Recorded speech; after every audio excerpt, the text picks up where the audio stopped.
சாக்லேட்டை மெல்ட் பண்ண வைக்க போறேன்.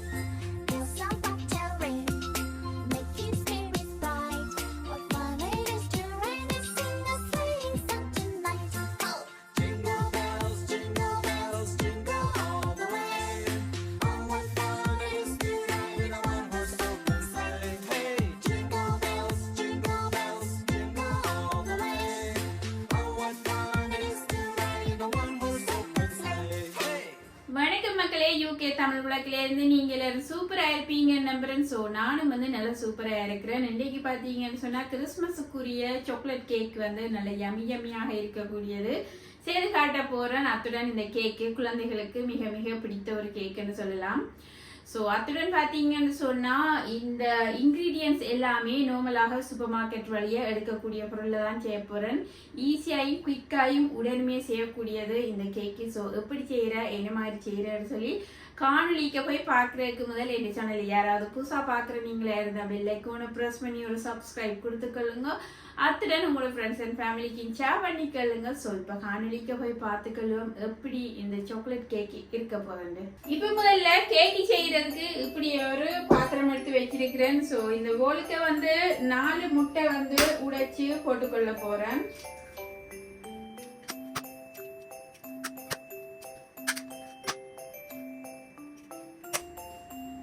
இப்ப பாத்தீங்கன்னு சொன்னா 4 முட்டைய இதுக்குள்ள அடிச்சு விட்டுருக்கிறேன். இந்த முட்டையின் மனம் போறதுக்கு கொஞ்சமா வந்து வெனிலா எசன்ஸ் விட்டுக்கொள்றேன். இப்ப பாத்தீங்கன்னு சொன்னா சுகர் வந்து அளந்து கொள்றேன். 200 கிராம் சுகர் போட்டுக்கொள்ள போறேன்.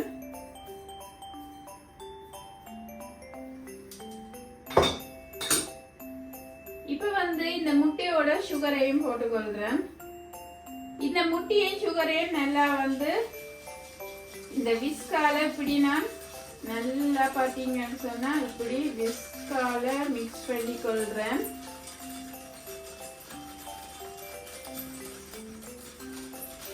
இந்த முட்டையில இந்த சுகர் நன்றாக கரைய வேணும். ஒரே சைட்டுக்கு இப்படியே வந்து இதை பீட் பண்ணி கொள்றேன்.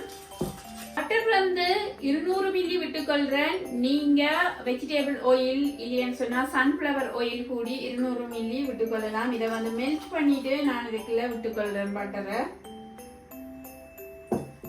இப்படி வந்து இந்த பட்டரே அதாவது சுகர் எக்கோட இப்படி வந்து நல்லா பீட் பண்ணி கொள்றேன். ஒரே சைட்டுக்கு பீட் பண்ணி கொள்ளணும். வளம் மாத்தி மாத்தி பீட் பண்ண கூடாது. நார்மலாக பாவிக்கப்படுற டீகஃபே காஃபி, அதாவது டீகஃபேன்னு சொல்லி இருக்கு சூப்பர் மார்க்கெட்ல, அந்த காஃபி வந்து எடுத்து வச்சிருக்கிறேன். இல்லையான்னு சொன்னா நீங்க இன்செட் காஃபி கூடி வந்து போட்டுக்கொள்ளலாம். இது ஒரு டேபிள் ஸ்பூன் அளவில் எடுத்திருக்கிறேன். இதுக்கு சொன்னா காஃபி வந்து இதுக்குள்ள காஃபிக்குள்ள நல்லா கொதிக்கிற சுடுதண்ணி ஊற்றி வச்சிருக்கிறேன். பிளேன் ஃப்ளவர் வந்து இங்கே சொல்றது இல்லையா மைதாமா இல்லையான்னு சொன்னா கோதுமை மாண்டுன்னு சொல்லி கொள்றது எல்லாமே ஒரே மாதான் கேக் செய்யற மா. ஸோ இந்த மா பாத்தீங்கன்னு சொன்னா 320 கிராம் எடுத்துக்கொள்றேன். 320 கிராம் எடுத்துக்கொள்றேன்.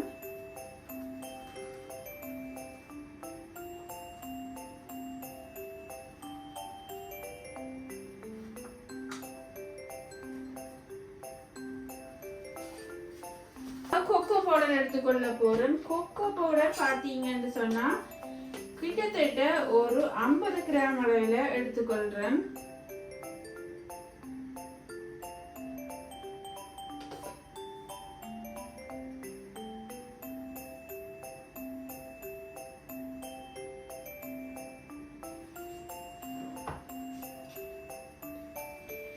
இது பாத்தீங்கன்னு சொன்னா கேன்பெரி பவுடர், அதாவது ஹாட் சாக்லேட் தயாரிக்கப்படுற இந்த பவுடர். ஸோ இந்த பவுடர் பாத்தீங்கன்னு சொன்னா இது வந்து நான் 40 கிராம் அளவில் போட்டுக்கொள்ள போறேன்.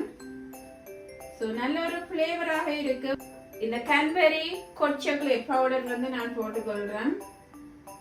உப்பு வந்து போட்டுக்கொள்றேன். அதாவது கேக்குக்கு ஒரு பிஞ்ச் அளவில் உப்பு போட்டுக்கொள்ளணும். இது பாத்தீங்கன்னு சொன்னா ஜிஞ்சர் பவுடர் போட்டுக்கொள்றேன். பேக்கிங் பவுடர் போட்டுக்கொள்றேன். இது பாத்தீங்கன்னு சொன்னா 1 டீஸ்பூன் போட்டுக்கொள்றேன் பேக்கிங் பவுடர். இது பாத்தீங்கன்னு சொன்னா பேக்கிங் சோடா வந்து இருக்கு. கார்பனேட் சோடான்னு சொல்றது இல்லையான்னு சொன்னா பேக்கிங் சோடான்னு சொன்னா கூடி விளங்கிக்கொள்ளும். இது 1/2 டீஸ்பூன் அளவில் போட்டுக்கொள்றேன்.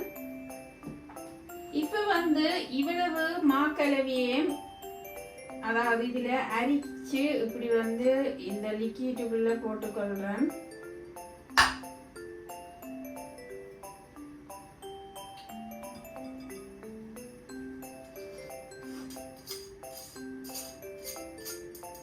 லிக்விடுக்கு போட்டு இந்த மாக்கலவையை இப்படி வடிவா மிக்ஸ் பண்ணிக்கொள்ள வேணும்.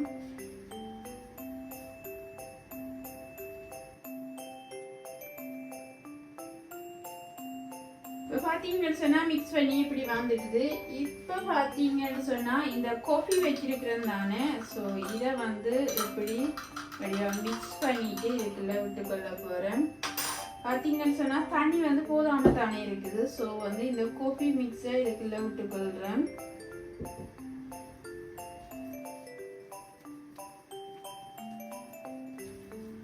சூடாக இருக்கும் பொழுதே விட்டுக்கொள்ள வேணும். அந்த கொதி நீரில் கொதிக்கப்பட்டு சூடாக இருக்கும் பொழுதே மிக்ஸ் பண்ணி கொள்ள வேணும்.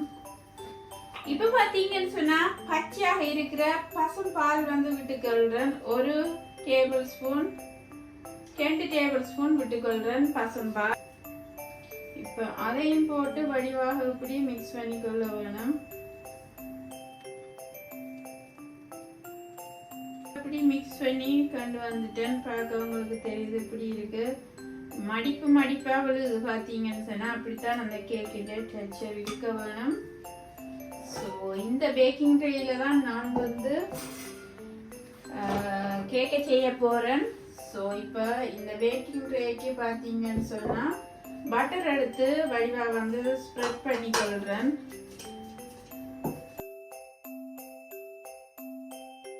நான் இதுக்கு பேப்பர் போடல, ஸோ அதனால பட்டரை போட்டு அதில தான் ட்ரையாக எடுத்துக்கொள்ள போகின்றேன். இப்போ பார்த்தீங்கன்னு சொன்னால் பட்டர் போட்டிருக்கிறேன். இப்போ இந்த ஃப்ளவரில் இப்படி எல்லா இடமும் இப்படி பார்த்தீங்கன்னு சொன்னால் இப்படி போட்டுக்கொள்ள வேணும். ஸோ இப்போ இந்த கேக் ட்ரேயில் இந்த கேக் லிக்விட்டை விட்டுக்கொள்றேன். பாத்தீங்கன்னு சொன்னா மடிப்பா போய் விழுது. அப்பதான் இந்த கேக்கின் டெக்ஸ்சர் சரியான முறையில இருக்கும். அந்த மடிப்போட விழும் பொழுது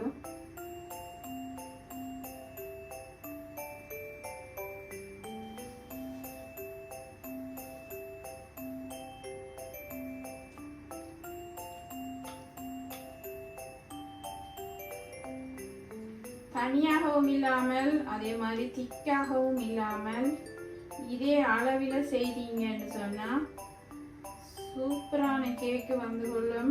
இப்போ வடிவா செக் பண்ணிக்கொள்ளுங்க. டொக்குன்னு போட்டு வடிவா செக் பண்ணி எல்லா இடமும் சமப்படுத்தி கொள்ளணும்.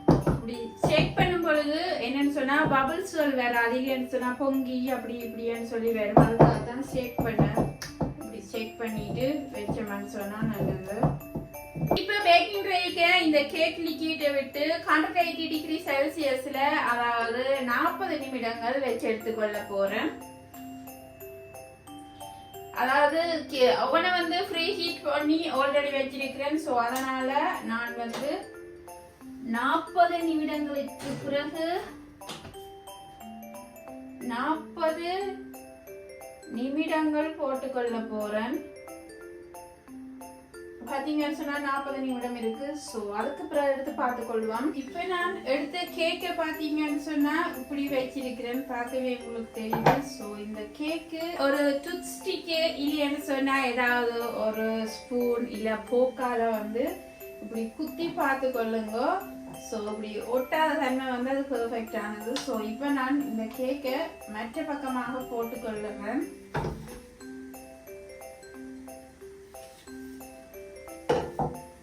கேக்க பாத்தீங்கன்னு சொன்னா இப்படி இருக்குது. ஸோ இதை இதில் வச்சுக்கொள்றேன். குக்கிங் சாக்லேட் எடுத்திருக்கிறேன். ஸோ இந்த குக்கிங் சாக்லேட் இது 200 கிராம் இருக்குது. இப்போ இந்த சாக்லேட்டை நல்ல சின்ன பீஸாக வெட்டி எடுத்துக்கொள்ள போறேன். சாக்லேட்டை சின்ன பீஸா இப்படி வெட்டி இப்படி எடுத்துக்கொள்றேன்.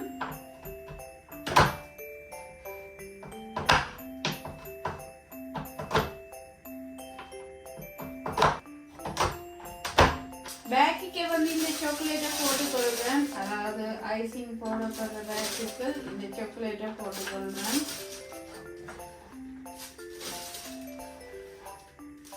இப்போ வந்து இந்த சாக்லேட்டை பார்த்தீங்கன்னு சொன்னால் இந்த ஐசிங் போடப்படுற பேக்குக்கு வந்து போட்டிருக்கிறேன். இப்போ தண்ணி சூடாகிக்கொண்டு இருக்குது.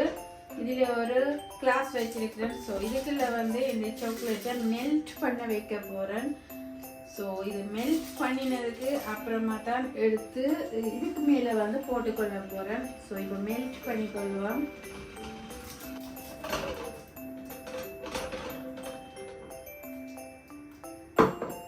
பார்த்தீங்கன்னு சொன்னால் மெல்ட் ஆகிடுது சாக்லேட்டு.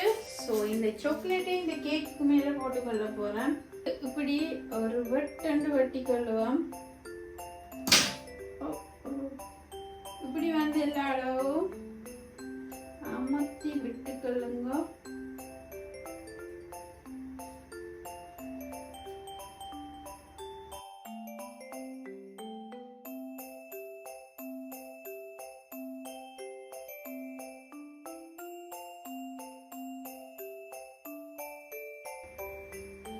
ஐசிங் போட தேவையில்லை. நீங்கள் இப்படி ஒரு சாக்லேட் குக்கிங் சாக்லேட் வேண்டிட்டு இல்லைன்னா மில்க் சாக்லேட் கூட நீங்கள் வேண்டி போட்டுக்கொள்ளலாம். மேலுக்கு இப்படி போட்டிங்கன்னு சொன்னால் சூப்பரான ஒரு கேக் கொண்டு வந்துடும்.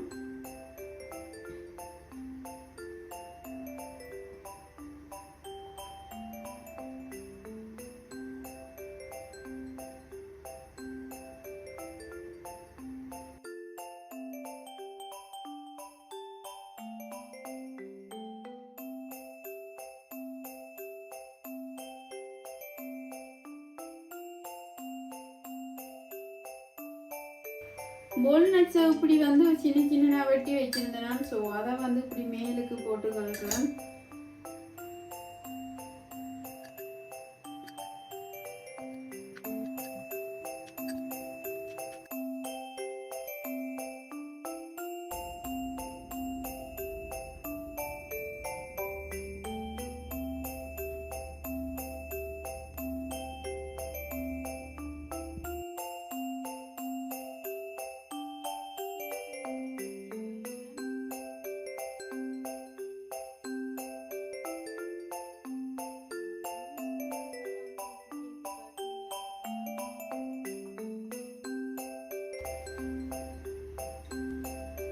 கேக்கு உள்ளுக்க பார்த்தீங்கன்னு சொன்னால் நல்ல மாய்ஸ்சரைஸாக நல்ல ஒரு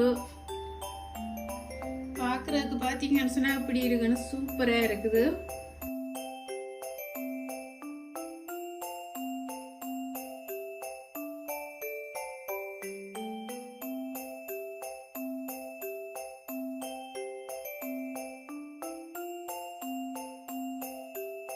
சூப்பரான கேக் வந்திருக்கு. சும்மா அல்டிமேட்டாக இருக்குது இந்த கேக்.